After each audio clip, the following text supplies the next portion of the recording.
United Nations Reuters. The United Nations Security Council is due to vote on Thursday on rival U.S.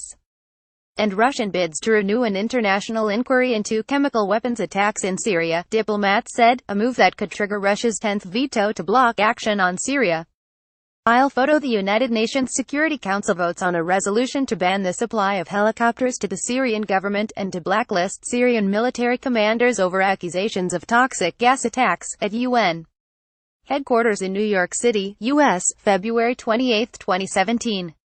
Reuters. Mike Seeger. The mandate for the joint inquiry by the UN, the Organization for the Prohibition of Chemical Weapons (OPCW), which found the Syrian government used the banned nerve agent sarin in an April 4 attack, expires at midnight Thursday.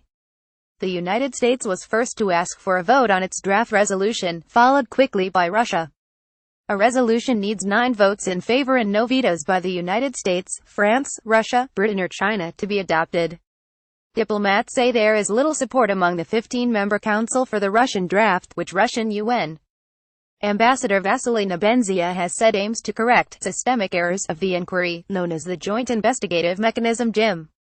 Russia has vetoed 9 resolutions on Syria since the conflict started in 2011, including blocking an initial U.S. bid on October 24 to renew the JIM, saying it wanted to wait for the release 2 days later of the inquiry's report that blamed a sarin gas attack on the Syrian government.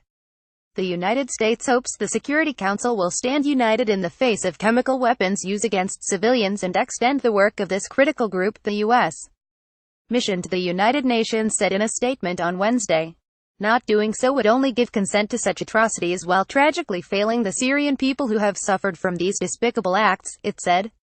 While Russia agreed to the 2015 creation of the inquiry, known as the Joint Investigative Mechanism (JIM), it has consistently questioned its findings, which also concluded that the Syrian government used chlorine as a weapon several times.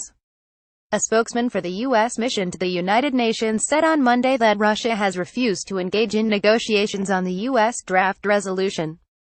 Diplomats said the United States had amended its draft in a bid to win Russian support. British UN Ambassador Matthew Rycroft warned on Wednesday that if the inquiry ended, the only victors would be people who want to use chemical weapons in Syria, which is the Syrian President Bashar al-Assad regime plus Daesh Islamic State.